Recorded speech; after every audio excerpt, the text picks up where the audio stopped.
नमस्कार, मैं निशांत आपका इस्तकबाल कर रहा हूं, स्वागत कर रहा हूं पुनः आपके अपने इस प्लेटफॉर्म पर। हम लोग सामाजिक एवं धार्मिक सुधार आंदोलन के विषय में चर्चा कर रहे हैं। हमारी 2 क्लासेस हो चुकी हैं, आज हमारी तीसरी क्लास है। तो बिना देरी के हम लोग सेशन को स्टार्ट करते हैं। पहले हम लोग थ्योरेटिकल फॉर्म में थोड़ा सा पढ़ेंगे, उसके बाद जो है फिर हम लोग अन्य चीज़ों पर गहनता के साथ एमसीक्यूज भी करेंगे, ठीक है। जैसे आज हम लोग जैसे अभी हम लोग पढ़ रहे थे राधाकांत देव के विषय में। राधाकांत देव ने 1830 से बंगाल में धर्म सभा की स्थापना करी थी। ये भी क्वेश्चन, अभी पिछला क्वेश्चन आया था, धर्म सभा की स्थापना राधाकांत देव ने करी थी बेसिकली। और इनका मानना था कि जो रूढ़वादिता है उसके समर्थक ये थे, सामाजिक धार्मिक सुधारों का विरोध किया और रूढ़वादिता का क्या किया, समर्थन किया। अब देखिए राधा स्वामी सत्संग आंदोलन की स्थापना 1861 में आगरा के एक महाजन या बैंकर तुलसीराम, जो शिवदयाल साहब या स्वामी जी महाराज के नाम से लोकप्रिय थे, ने की थी। मामला क्लियर हो गया। चलिए, राधा स्वामी मत को मानने वाले लोग एक ही परमेश्वर गुरु की महत्ता, संतों का साथ, सत्संग तथा साधारण समाज जीवन में विश्वास करते थे। अब देखिए, महाराष्ट्र के समाज सुधारक गोपाल हरि देशमुख लोकहितवादी के रूप में प्रख्यात थे। ये क्वेश्चन आ चुका है, छोटे से एग्जाम में आया था कि लोकहितवादी के नाम से कौन प्रसिद्ध है, तो वो कौन थे, गोपाल हरि देशमुख। गोपाल हरि देशमुख को हम लोग लोकहितवादी के रूप में जानते हैं। पेशे की दृष्टि से न्यायाधीश गोपाल हरि 1880 में गवर्नर जनरल के काउंसिल के सदस्य भी रहे। महाराष्ट्र में विधवा पुनर्विवाह हेतु प्रथम अभियान का नेतृत्व विष्णु परशुराम शास्त्री पंडित ने किया। उन्होंने 1850 में विडो रीमैरिज एसोसिएशन की स्थापना की। किसने, विष्णु परशुराम शास्त्री पंडित ने, ठीक है। साथ ही विधवा पुनर्विवाह आंदोलन भी चलाया था। 19वीं सदी के महानतम पारसी समाज सुधारक बहराम जी एम मालाबारी थे। उनका जन्म बड़ौदा के पारसी परिवार में 1853 में हुआ था। इन्होंने बाल विवाह के खिलाफ तथा विधवा विवाह के समर्थन में एक परिपत्र का संपादन किया। 1891 का सम्मति आयोग अधिनियम एज ऑफ कंसेंट एक्ट इन्हीं के प्रयासों से पारित हुआ था। एज ऑफ कंसेंट अभी भी बड़ा इंपॉर्टेंट एक पॉइंट रहता है कि भाई उसमें सहमति है या नहीं है, ठीक है। अच्छा, और उसके बाद भारतीय राष्ट्रीय सामाजिक सम्मेलन की स्थापना 1887 में एमजी रानाडे एवं रघुनाथ राव द्वारा की गई थी। किसकी स्थापना, और भारतीय राष्ट्रीय सामाजिक सम्मेलन। इस सम्मेलन का मुख्य उद्देश्य बहुविवाह, बाल विवाह एवं कुलीनवाद जैसी कुप्रथाओं का समापन करना था। 1850 में जाति अक्षमता कानून, कास्ट डिविजिबिलिटी एक्ट द्वारा हिंदुओं से धर्मांतरित व्यक्ति के नागरिक अधिकारों की रक्षा का प्रावधान किया। 1856 में हिंदू पुनर्विवाह अधिनियम भी आ गया। हिंदू विडो रीमैरिज एक्ट द्वारा विधवाओं के पुनर्विवाह कानून संगत बनाया गया। मोस्ट इंपॉर्टेंट है, इसको याद रखिएगा। जैसे अगर आप यूपीएसआई की भी तैयारी कर रहे हैं तब भी आपके लिए इंपॉर्टेंट है ये। कौन सा, 1856 हिंदू विधवा पुनर्विवाह कानून, ठीक है। अब देखिए, सती निषेध रेगुलेशन लॉर्ड विलियम बेंटिक के समय 1829 में बनाया गया था। कलकत्ता के संस्कृत कॉलेज के आचार्य ईश्वर चंद्र विद्यासागर ने विधवा पुनर्विवाह के लिए अथक संघर्ष किया। उन्होंने यह प्रमाणित करने का प्रयास किया कि वेदों में विधवा विवाह को मान्यता दी गई है। इनके प्रयासों के फलस्वरूप 26 जुलाई 1856 को हिंदू विधवा पुनर्विवाह अधिनियम भी पारित हुआ। तो आपको देखेंगे कि जो सती विरोध का रेगुलेशन था या विधवा पुनर्विवाह की बात थी, तो बेसिकली इसमें विलियम बेंटिक जो है था सम्मिलित, और कहीं ना कहीं किसके सहयोग से, तो भैया राजा राम मोहन राय कहीं थे, कहीं भी ईश्वर चंद्र विद्यासागर थे। ये नाम आपको पढ़ने को मिलेगा, ठीक है। राजा राम मोहन राय ने सती प्रथा का प्रबल विरोध किया था। यह उनके प्रयासों का फल था कि 1829 में 17वें नियम के अनुसार विधवाओं को जीवित जलाना बंद कर दिया गया और न्यायालयों को आज्ञा दी गई कि वे ऐसे मामलों में सदोष मानव हत्या के लिए मुकदमा चलाएं और दोषियों को दंडित करें। लॉर्ड एलनबरो के काल में गुलामी दास्ता को गैर कानूनी बना दिया गया। ये भी बात आपको याद रखनी है, ठीक है। एलनबरो दास प्रथा का अंत इसी ने किया था, ठीक है ना। राजा राम मोहन राय के प्रयास सती प्रथा का अंत किया गया था, ठीक है ना। ठगी प्रथा कर्नल सेमन की सहायता से किया गया था। मामला क्लियर है। तो ये विधवा पुनर्विवाह ईश्वर चंद्र विद्यासागर के प्रयासों के फलस्वरूप किया गया था, ठीक है। तो ये सारी चीजें आपको याद करनी है, ठीक है दोस्त। चलिए आगे बढ़ते हैं भाई। अब इसमें कुछ चीजें जो बची रह गई हैं उसके विषय में भी चर्चा कर लेते हैं। जैसे आपका इसमें केशव चंद्र सेन की बात है, 1872 में नेटिव मैरिज एक्ट को पारित कराने में महत्वपूर्ण भूमिका निभाई थी। इस एक्ट से लड़कियों के लिए विवाह की जो न्यूनतम आयु थी 14 वर्ष था, लड़कों की न्यूनतम आयु जो है वो 18 वर्ष निर्धारित की गई थी, ठीक है। ये चीज आपको मतलब समझ लेनी है कि ये सारी चीजें जो है आपको याद रखनी है। इसे ब्रह्म विवाह अधिनियम भी कहा गया। वर्ष 1929 में अजमेर निवासी एवं न्यायाधीश डॉक्टर हरविलास सारदा के प्रयत्नों से एक बाल विवाह निषेध कानून बन पाया। उन्हीं के नाम पर ही इसे सारदा अधिनियम भी कहा गया। ठीक है ना। तो ये आपसे पूछा जाता है सारदा एक्ट कई दफा आप याद भी कर लिए होंगे। तो भाई ये सारदा एक्ट जो है ये 1929 में बना था और किसके प्रयासों के फलस्वरूप बना था, ये भी बात आपको पता है। ठीक है, चलिए स्वामी हरविलास सारदा, तो सारदा नाम हरविलास सारदा के नाम पर पड़ा, उनके प्रयास से संभव। इस अधिनियम के द्वारा लड़कियों के विवाह की न्यूनतम आयु 14 वर्ष और लड़कों की 18 वर्ष निर्धारित की गई। अब देखिए थियोसॉफिकल सोसाइटी की स्थापना एक रूसी महिला मैडम एचपी ब्लातोवस्की ने अमेरिकी सैनिक अधिकारी कर्नल अल्काट विलियम क्वान जज एवं अन्य 1874 में न्यूयॉर्क में की गई थी। क्वेश्चन आ गया 1874 में आर्य समाज की भी स्थापना की गई थी। 1874 में जो है आपके थियोसॉफिकल सोसाइटी की स्थापना की, बस ये है कि वो बंबई में किया गया और वो जो है वहां क्या नाम है न्यूयॉर्क में किया गया। इस सोसाइटी के संस्थापक 1882 में मद्रास के पास अडयार नामक स्थान पर सोसाइटी का मुख्यालय स्थापित किया गया। ठीक है, मद्रास में, जो बाद में इसका अंतरराष्ट्रीय कार्यालय बना। 1889 में श्रीमती एनी बेसेंट सोसाइटी की सदस्य बनी तथा 1893 में भारत आकर उन्होंने सोसाइटी के लिए सर्वाधिक सक्रिय भूमिका निभाई। श्रीमती एनी बेसेंट ने प्राचीन हिंदू धर्म को विश्व का अत्यधिक गूढ़ और आध्यात्मिक धर्म माना। थियोसॉफिकल या ब्रह्म विद्या हिंदू धर्म के आध्यात्मिक दर्शन और कर्म सिद्धांत था आत्मा के पुनर्जन्म के सिद्धांत का समर्थन करती है। इसी कारण एनी बेसेंट भारतीय लॉबी को इससे जोड़ सके और इसकी सफलता का प्रमुख कारण था। रानाडे के शिष्य गोपाल कृष्ण गोखले, वही गोखले जो गांधी जी के राजनीतिक गुरु थे। हमने क्या कहा, गांधी जी के राजनीतिक गुरु कौन थे? गोखले साहब। गोखले के गुरु राजनीतिक गुरु कौन थे? रानाडे। ठीक है। 1905 में सर्वेंट ऑफ इंडिया सोसाइटी की स्थापना की गोपाल कृष्ण गोखले ने कांग्रेस के 21वें अधिवेशन 1905 में बनारस में हुआ था की अध्यक्षता भी करी थी। गोखले महात्मा गांधी के राजनीतिक गुरु थे। वर्ष 1910 में के उपरांत ज्योतिबा फुले के विचारों से प्रेरित होकर के मुकुंद राव पाटिल एवं शंकर राव जाधव ने एक ब्राह्मण विरोधी प्रबल कांग्रेस विरोधी बहुजन समाज की भी स्थापना करी थी। किसने? मुकुंद राव पाटिल और शंकर राव जाधव ने जो है ब्राह्मण विरोधी और प्रबल कांग्रेस विरोधी एक संगठन बनाया था, बहुजन समाज। बहुजन समाज पार्टी नहीं, बहुजन समाज। ठीक है। नडारों द्वारा मंदिरों के प्रवेश के अधिकार की मांग के प्रस्तुतीकरण 1899 तिरुनेलवेली में भयंकर दंगे हुए थे। छुआछूत उन्होंने के लिए आयोजित एक सम्मेलन में तिलक ने कहा था यदि भगवान भी छुआछूत को बर्दाश्त करते कहे तो मैं भगवान को नहीं मानूंगा। तिलक को लोग प्राय लोकमान था, भारत का बेताज बादशाह कहते थे। दारुल उलूम देवबंद के संस्थापक सदस्यों में मौलाना हुसैन अहमद भी थे। दारुल उलूम के देवबंद की स्थापना 1866 में। तो अगर देवबंद की स्थापना आपसे पूछेगा तो भैया 1866 आप बताएंगे। ठीक है, ये ऐसे क्वेश्चन है जो आपको जानने चाहिए। चलिए आगे बढ़ते हैं दोस्त। पहला क्वेश्चन, महाराष्ट्र के किस सुधारक को लोकहितवादी के नाम से जाना गया? एमजी रानाडे, गोपाल कृष्ण गोखले, पंडित रामाबाई, गोपाल हरि देशमुख। अभी जस्ट हम लोग पढ़ चुके हैं। एमपी पीसीएस में भी आया है, यूपी पीसीएस में भी आया। बताओ भैया, अभी लोकहितवादी के विषय हम लोग पढ़े थे ना कि भाई एक व्यक्ति थे गोपाल हरि देशमुख, लोकहितवादी। पेशे की दृष्टि से अगर देखा जाए तो 1880 में न्यायाधीश भी थे और बेसिकली लोगों के हित के लिए बात करते थे। ठीक है, तो इसमें आपका ऑप्शन नंबर डी हो जाएगा, लोकहितवादी। ठीक है, चलिए पहले के बाद दोस्त दूसरा नंबर क्या? महाराष्ट्र में विधवा पुनर्विवाह अभियान का नेतृत्व किया विष्णु परशुराम पंडित ने, बीएम मालावारी ने, गोपाल हरि देशमुख ने, दादा भाई नौरोजी ने। यूपी लोअर प्री 2013 का क्वेश्चन है। बताइए मेरे दोस्त इसका सही जवाब क्या हो जाएगा? अगर आपसे पूछा जाए कि विधवा पुनर्विवाह के विषय का नेतृत्व किसने किया था, तो हमने अभी थोड़ी देर पहले चर्चा करी थी कि भाई महाराष्ट्र में जो है विधवा पुनर्विवाह के लिए, ठीक है, विधवा पुनर्विवाह की बात आप करेंगे तो विधवा पुनर्विवाह के लिए जो प्रथम आगमन था बेसिकली विष्णु शास्त्री के नाम से आप जानते हैं, जिनके प्रयास से विडो रीमैरिज एसोसिएशन की स्थापना इन्होंने करी थी और उन्होंने विडो रीमैरिज एक्ट के लिए बहुत सारे प्रयास भी किए थे। ठीक है ना, तो इसमें जवाब क्या हो जाएगा आपका? विष्णु परशुराम पंडित आपका बिल्कुल सही जवाब होगा। ठीक है मेरे दोस्त, चलिए आगे बढ़ते हैं। दूसरे के बाद तीसरे नंबर पे आते हैं ना। 19वीं सदी के महानतम पारसी समाज सुधारक कौन थे? सर जमशेद जी, सर रुस्तम बहराम जी, नवल जी टाटा, बहराम जी, M Malabari, RS RTS pre 2010 का क्वेश्चन है। बताइए मेरे दोस्त इसका सही जवाब। 19वीं शताब्दी की बात हो रही दोस्त, तो जाहिर सी बात है 19वीं शताब्दी में जो महानतम पारसी समाज सुधारक हुए थे बेसिकली इसमें मालाबारी जो हुए थे, इनका जन्म जो है ये बड़ौदा में हुआ था। बड़ौदा में इनका जन्म हुआ था।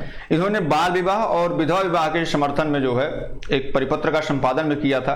तो इनके जो है जो बाल विवाह के खिलाफ और विधवा विवाह के समर्थन में, सॉरी बाल विवाह के खिलाफ क्या था, विधवा विवाह के समर्थन में, इनके प्रयासों से ही जो एज ऑफ कंसेंट एक्ट है बेसिकली, मतलब सम्मति आयु अधिनियम जो है 1891 में जो आया, बेसिकली इन्हीं के प्रयास से था, इन्हीं के प्रयास से, ठीक है ना। इन्होंने बाल विवाह का विरोध किया और विधवा विवाह का क्या किया, समर्थन किया, ठीक है। चलिए थर्ड के बाद दोस्त फोर्थ नंबर पे आते हैं। क्या the age of consent act किस वर्ष पारित हुआ दोस्त? 1856, 1891, 1881, 1905। झारखंड पीसीएस प्री 2013 क्वेश्चन बताइए।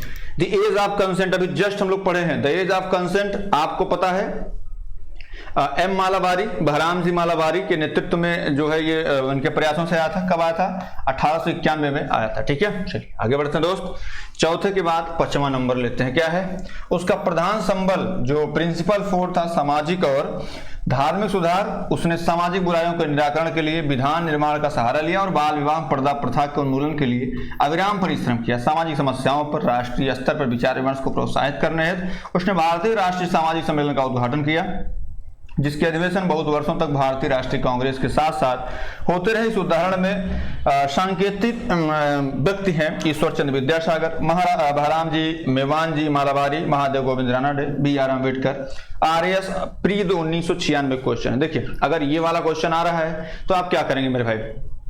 हमने भी क्या कहा था कि भारतीय राष्ट्रीय सामाजिक सम्मेलन, जो ये शब्द आया है भारतीय राष्ट्रीय सामाजिक सम्मेलन, ये जो शब्द आया है बेसिकली, इस शब्द को गढ़ने की बात जो 1887 में MG रानाडे, रघुनाथ राव ने इसको गढ़ा था। इसकी स्थापना करी संगठन की कब? 1887। ये याद रखिएगा, है ना। देव समाज और इसकी जो स्थापना बेसिकली एक साथ होती है और कई वर्षों तक जो है ये बहुविवाह, बाल विवाह, कुलीनवाद जैसी जो कुप्रथाएं थी, इनके समापन के लिए प्रयास किए थे। तो बिल्कुल ऑप्शन नंबर आपका सी हो जाएगा, ठीक है।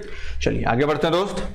पश्चिमी के बाद छठा नंबर लेते हैं। क्या भाई? निम्नलिखित में से कौन सुमेलित नहीं है? Servant of India society Gokhale sahab, national service league M Joshi, Seva Samiti HN Kunzru, social reform association Shri Ram Vajpayee. पूछा क्या है कि कौन युग्म सुमेलित नहीं है? मतलब इसमें से आप समझिए कि 3 तो सुमेलित हैं और 1 सुमेलित नहीं है, ठीक है। जैसे servant of India society, no doubt आपको पता ही है भाई, ये 1905 में गोपाल कृष्ण गोखले, जो कि राजनीतिक गुरु थे गांधी जी के, ठीक है।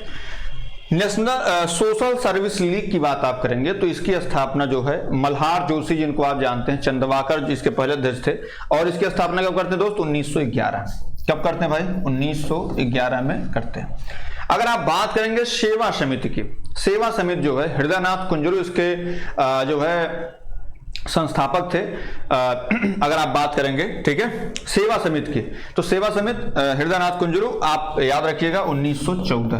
कब? 1914 हृदयनाथ कुंजरू। अब social reform association, social reform association जो है इसकी स्थापना 1878 में हुई थी, है ना। अगर आप इसकी बात करेंगे तो इसमें श्री राम वाजपेयी नहीं थे, बल्कि आप कहेंगे कि सोशल रिफॉर्म एसोसिएशन में आपके रानाडे साहब थे, है ना। उन्होंने इसकी स्थापना करी, तो इसमें आपका ये गलत हो जाएगा, रानाडे सही हो जाएगा। रानाडे 1887 अभी आपको हम लोग डिस्कस भी कर चुके हैं, 1887, ठीक है। चलिए छठवां के बाद सातवां नंबर लेते हैं भाई। विधवा पुनर्विवाह को प्रोत्साहित करने के उद्देश्य से 1871 में राजमुंदरी सोशल रिफॉर्म एसोसिएशन का स्थापना किया गया। वीर लिंगम द्वारा, के रामकृष्ण पिल्लई के द्वारा, KT तेलंग के द्वारा, गोपाल चरियार के द्वारा। बताइए क्या पूछ रहा है कि राजमुंदरी, जैसे राजमुंदरी सोशल रिफॉर्मेशन की बात कर रहा है, तो भाई जाहिर सी बात है अगर राजमुंदरी सोशल रिफॉर्मेशन की बात आएगी तो इसकी स्थापना नो डाउट 1871 में की गई थी, ठीक है ना। बाद में ये भंग भी हो गया था, बाद में ये भंग भी हो गया था। इसमें अगर देखा जाए, जैसे ये 1871, यार इसका ये नहीं होगा, सोशल रिफॉर्मेशन 1871 नहीं है बल्कि 1878 है भाई, है ना, 1878 है। और ये किसके द्वारा किया गया था दोस्त? तो लिंगम के द्वारा। हमने तो यही याद किया है, राजमुंदरी से लिंगम, राजमुंदरी में क्या है? लिंग है, ठीक है। चलिए आगे बढ़ते हैं दोस्त। 7वें के बाद 8वां नंबर लेते हैं भाई। भारतीय स्वतंत्रता आंदोलन के समय राष्ट्रीय सामाजिक सम्मेलन नेशनल सोशल कॉन्फ्रेंस का गठन किया गया था।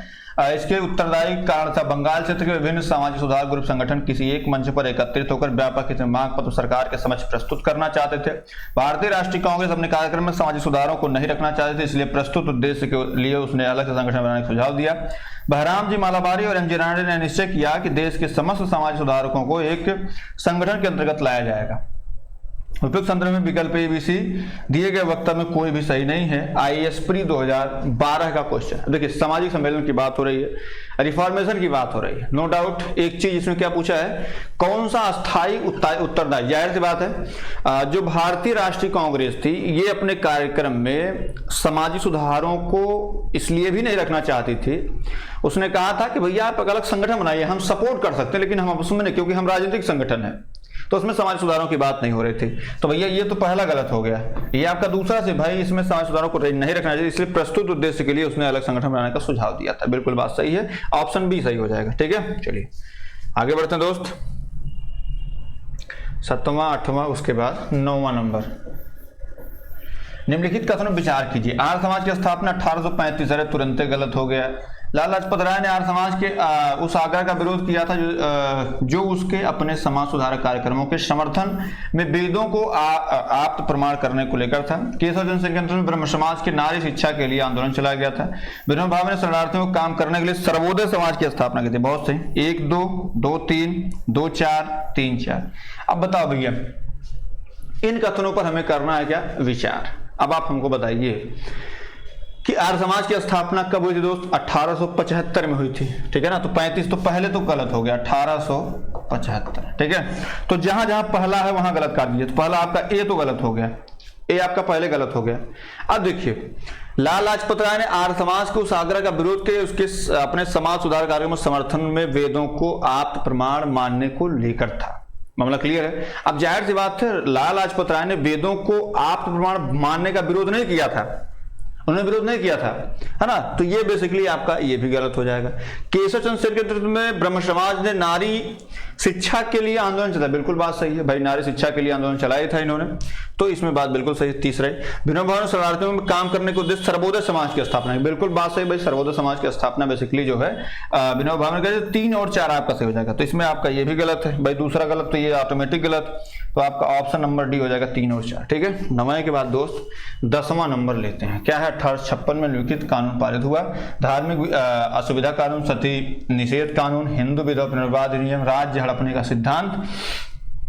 कौन सा सही है? केवल 1 और 3, 3 और 4, 1 2 4। यूपी पीसीएस प्री 2001 का क्वेश्चन है। अच्छा क्वेश्चन आप इसको कह सकते हैं, ठीक है ना। लेकिन इसमें समस्या ये है कि जैसे 1856 में हिंदू विधवा पुनर्विवाह अधिनियम तो आया था, जाहिर सी बात है एक तो आप मार सकते हैं हिंदू विडो मैरिज एक्ट, जो हिंदू विधवा पुनर्विवाह। अब देखिए अब आप बात करेंगे बिल्कुल एग्जैक्ट पूछा है तो आप इसमें कहेंगे भैया इसमें केवल और केवल जो है आपका तीसरा सही होगा। तो क्या आप इसमें कहीं आपको ऑप्शन दिख रहा है तीसरे का?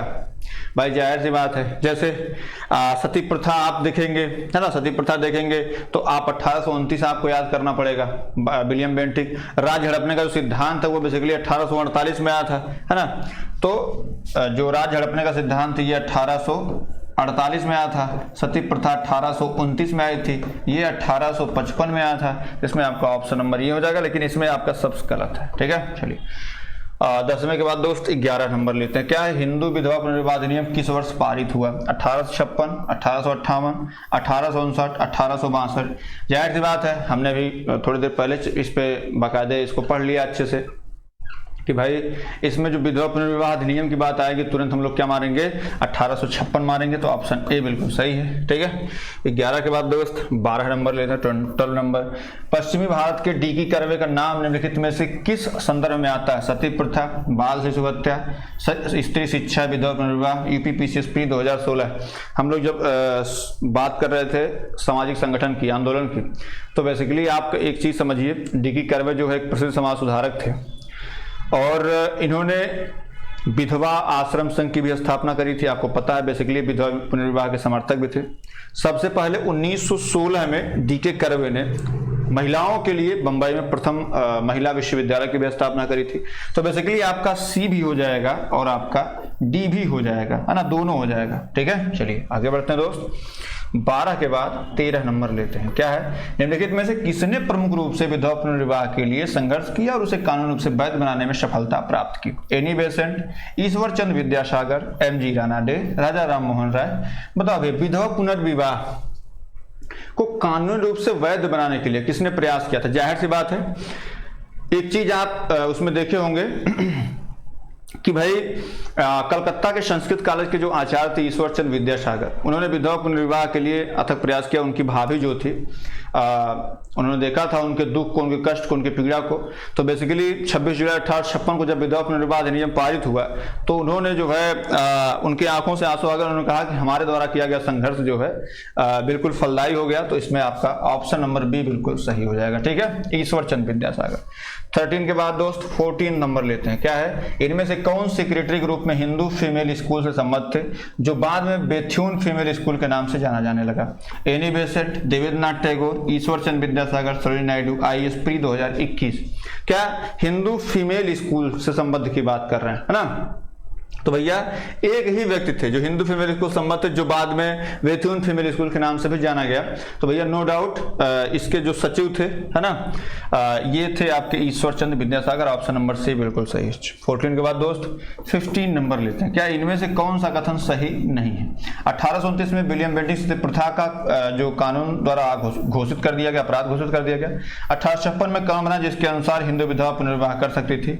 1874 में स्वामी दयानंद सरस्वती ने आर्य समाज की स्थापना की गई। राजा राम मोहन राय सती प्रथा के समर्थक थे। अब बताओ भैया, अब इसमें तो हमको नहीं लगता कि हमें ये बताना पड़ेगा कि इसमें से कौन सा सही है और कौन सा गलत है। नो डाउट भाई राजा राम मोहन राय गलत है और यही आपका क्या है, बिल्कुल सही है। और ये सारे के सारे बिल्कुल सही है। ठीक है ना? तो इस हिसाब से ये भी गलत, ये भी गलत, ये भी गलत। आपका ऑप्शन नंबर डी बिल्कुल सही है। ठीक है, क्वेश्चन अच्छे से पढ़ लेंगे तो सारी चीजें ऐसे क्लियर हो जाएंगे।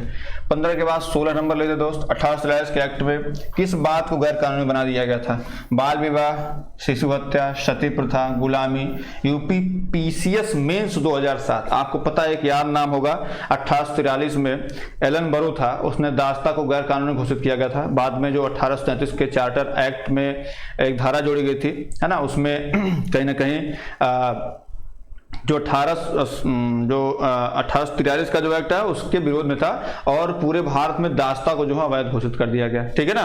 तो इसमें आपको इसमें क्या, गुलामी, बाल विवाह, सती, बिल्कुल इसमें गुलामी हो जाएगा। और 1843, ठीक है। और लॉर्ड एलन बरो, ये नाम याद रखिएगा, लॉर्ड एलन बरो, ठीक है। दास्ता का अंत इसने किया था, किसका? दास्ता का अंत जो है इसने किया था। ठीक है, चलिए 16 के बाद दोस्त 17 नंबर लेते हैं। 17 नंबर क्या है? निम्नलिखित में से किसने 1872 में नेटिव मैरिज एक्ट को पारित कराने में महत्वपूर्ण भूमिका निभाई थी? Debendranath Tagore, Ishwar Chandra Vidyasagar, Keshab Chandra Sen, Shyam Chandra Das. UP PCS mains 2011, UP PCS pre 2019 में आया हुआ क्वेश्चन है। बताओ भैया इसका सही जवाब। देखिए अभी हम लोग चर्चा कर ही रहे थे, जाहिर सी बात है जो ब्रह्म विवाह का कॉन्सेप्ट लेकर के आए 1872 में, जो नेटिव मैरिज एक्ट को पारित कराने के लिए बात की है, जो लड़कियों की शादी की उम्र 14 वर्ष और लड़कों की शादी की उम्र 18 वर्ष की है, मतलब एज ऑफ कंसेंट। तो बेसिकली कौन ये करवाने के प्रयासरत थे? आपका ऑप्शन नंबर सी हो जाएगा, केशव चंद्र सेन। ठीक है, चलिए 17 के बाद 18 नंबर लेते हैं दोस्त। बाल विवाह प्रथा को नियंत्रित करने 1872 में सिविल मैरिज एक्ट में लड़कियों के विवाह की न्यूनतम आयु सीमा कितनी रखी गई? 14 वर्ष, 18 वर्ष, 16 वर्ष, इनमें से कोई नहीं भी। यूपी पीसीएस प्री, जाहिर सी बात है 14 वर्ष किसकी थी? लड़कियों की थी। ठीक है, लड़कियों की थी। 18 वर्ष किसकी थी? लड़कों की थी। मामला क्लियर है? तो इसमें पूछा क्या है? लड़कियों को पूछा है, तो आपका ऑप्शन नंबर ए हो जाएगा। ठीक है, 18 के बाद दोस्त 19 नंबर लेते हैं। क्या है? निम्नलिखित विवरण पर विचार कीजिए। 1853 में जन्मे पश्चिम भारत के पारसी थे, इंडियन स्पेक्टेटर था, वॉइस ऑफ इंडिया के संपादक थे, एक समाज सुधारक थे और एक सम्मति आयोग अधिनियम 1891 के पक्ष में संघर्षरत थे। Dadabhai Naoroji, BL Malabari, VP Wadia, Naoroji Fardunji. 2016 UP RO का क्वेश्चन है। अच्छा क्वेश्चन, पूरा कहानी आपको दे दिया है। अब आपको जो एक चीज पता है कि भाई नेटिव मैरिज एक्ट की बात जब भी आएगी 1872 में, सिविल मैरिज एक्ट भी जिसको आप बोल सकते हैं, भाई नेटिव बोलिए चाहे सिविल बोलिए, तो मामला तो वही है। तो एक आदमी आपको दिखेगा जो बेसिकली संघर्षरत थे, वॉइस ऑफ इंडिया, जो आप कहेंगे सम्मति आयोग अधिनियम, केशव चंद्र सेन जैसे उन्होंने भी प्रयास किया था, है ना। तो बेसिकली इसमें एक नाम आता है मालाबारी, इनका जन्म जो है आपका बड़ौदा में हुआ था, ठीक है। 19 के बाद दोस्त 20 नंबर लेते हैं, क्या है, शारदा अधिनियम के अंतर्गत लड़कियों एवं लड़कों के विवाह के न्यूनतम आयु क्रमशः कितने निर्धारित की गई, 12 एवं 16, 14 एवं 18, 15 एवं 21, 16 एवं 22।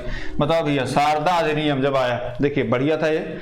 अब जाहिर सी बात, हमने क्या कहा था, 1929 में अजमेर के निवासी थे और न्यायाधीश थे हरविलास राव शारदा। उनके प्रयास से जो बाल विवाह था, जो बाल विवाह निषेध कानून बन पाया था, जिसको हम लोग बाद में शारदा एक्ट भी जाने, शारदा अधिनियम के रूप में जाने, तो बेसिकली ये कहा गया कि उसमें जो लड़कियों की आयु है वो 14 वर्ष और लड़कों की आयु जो है वो 18 वर्ष रखी जाए, ठीक है। चलिए 21 नंबर, शारदा एक्ट संबंधित था बाल विवाह प्रतिबंध से, अंतरजातीय विवाह प्रतिबंध से, विधवा विवाह प्रतिबंध से, जनजातीय विवाह प्रतिबंध से। बताइए मेरे दोस्त इसका सही जवाब क्या हो जाएगा। शारदा एक्ट किस संबंध से, जाहिर सी बात है अभी हम लोग पढ़ चुके हैं, शारदा एक्ट किस था, बाल विवाह से था, ठीक है।